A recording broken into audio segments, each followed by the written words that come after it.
Voilà, ce sont toutes les femmes ayant été élues députées à l'Assemblée nationale dans toute l'histoire du Québec. À première vue, elles semblent nombreuses, mais en y pensant un moment, l'Assemblée nationale existe depuis 1792, excluant de 1840 à 1867. Ce sont de 50 à 125 députés qui ont pu se présenter à tous les 4 ans aux élections. Alors, dans toute l'histoire du Québec, elles sont peu nombreuses, n'est-ce pas? Pourtant, chacun leur tour, elles ont réussi à faire leur place dans ce monde masculin et à changer les choses, chacune à leur façon. En 1947, une première femme se présente aux élections au Québec sans être élue, Mae O'Connor. Marie Gérin-Lajoie, quant à elle, est considérée comme une des premières féministes. Elle milite pour le droit de vote des femmes, un droit que de nombreuses femmes ne souhaitent même pas obtenir. Elle est cofondatrice du Comité provincial du suffrage féminin et le 9 février 1922, elle se présente accompagnée de plus de 500 femmes au premier ministre Louis-Alexandre Taschereau pour revendiquer le droit de vote qu'elles obtiendront seulement en 1940. Toute sa vie, Marie Gérin-Lajoie tente de faire comprendre aux femmes leurs propres droits.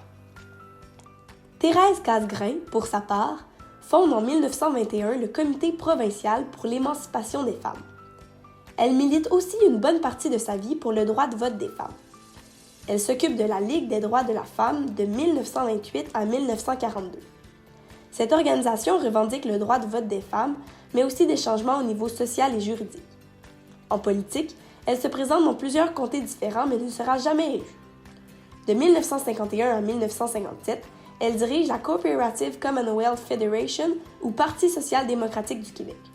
Elle est donc la première femme à avoir dirigé un parti politique au Canada. En 1966, en plus de ses nombreuses implications sociales, elle crée la Fédération des femmes du Québec. Marie-Claire Kirkland. Elle sera la première femme québécoise élue députée. Elle siège au Parlement de Québec pour la première fois le 14 décembre 1961. Elle sera également la première femme ministre de l'histoire du Québec. Jean Lesage lui attribue en 1962 un ministère qui ne gère cependant pas un budget. En 1964, elle fait adopter le projet de loi 16 mettant fin à l'incapacité juridique des femmes selon l'Encyclopédie canadienne. Grâce à ce projet de loi, les femmes n'ont désormais plus besoin de leur mari pour acquitter des actes juridiques. En 1969, le projet de loi qu'elle a piloté sur les régimes matrimoniaux et l'établissement de la société d'accueil est adopté alors qu'elle n'est même plus ministre. Elle décide de quitter la politique en 1973. Cependant, elle laissera encore sa marque avant de partir. Elle est en effet à l'origine de la création du Conseil du statut de la femme avec son projet de loi 63. Lise Payette est une animatrice et écrivaine. De 1965 à 1970, elle anime l'émission Place aux femmes où elle parle sans tabou de sujets comme la séparation, la violence familiale et conjugale, la grossesse non désirée ou les problèmes des femmes aux études supérieures et dans les sphères de pouvoir. De cette façon, elle promeut la place des femmes dans l'espace public et les requêtes féministes. Elle décide alors de se lancer en politique et devient la première ministre d'État à la condition féminine le 21 septembre 1979, un ministère créé pour elle. Elle installe donc des bureaux de la condition féminine dans plusieurs ministères. Elle met aussi en application une politique suggérée par le Conseil du statut de la femme. Lise Payette est à l'origine de la féminisation des titres au Québec en plus d'avoir effectué divers changements dans la cause des femmes, comme par exemple l'acquisition de meilleures garderies, différentes mesures pour aider les femmes en difficulté et l'élaboration des congés de maternité.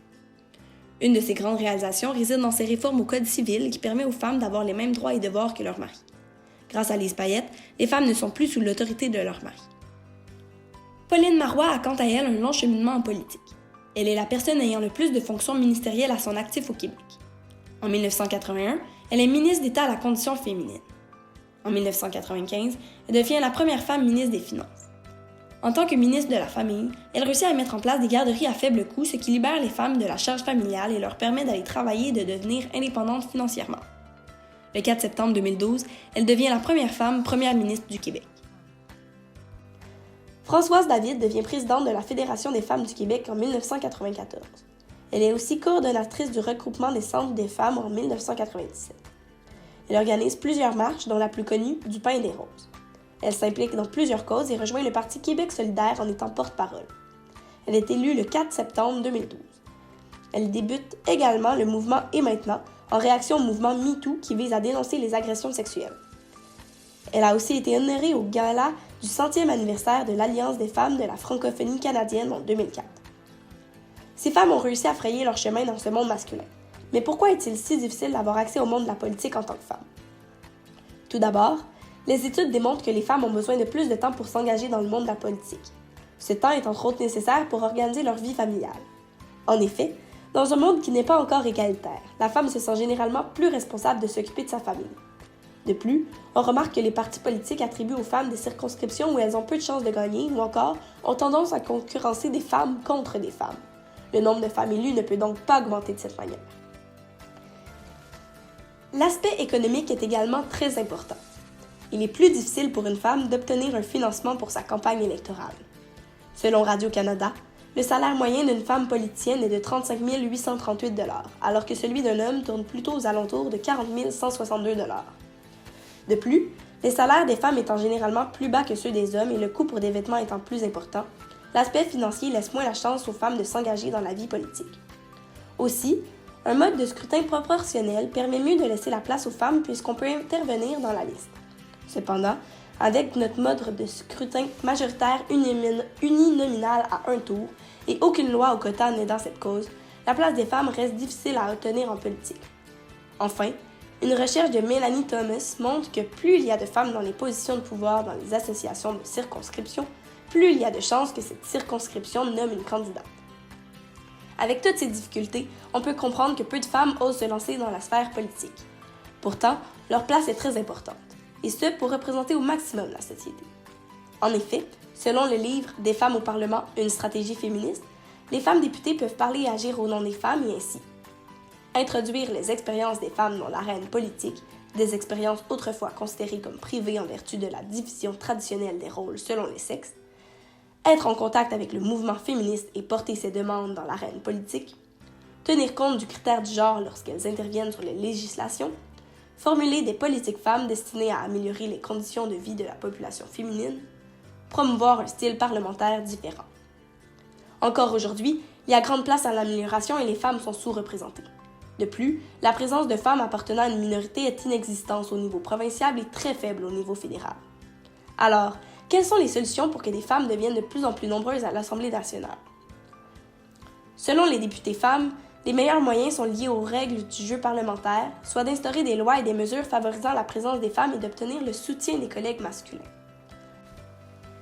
La Commission des relations avec les citoyens sur la place des femmes et le Conseil du statut de la femme recommandent entre autres que la présence des femmes dans les instances dirigeantes ou les lieux décisionnels soit favorisée, notamment à l'aide de politiques et de mesures de conciliation travail-famille.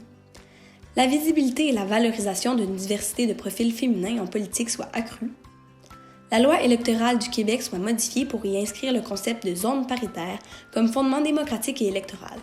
Les partis politiques auraient l'obligation de recruter un minimum de 40 % et un maximum de 60 % de candidates et de candidats, sans quoi des pénalités financières importantes leur seraient imposées.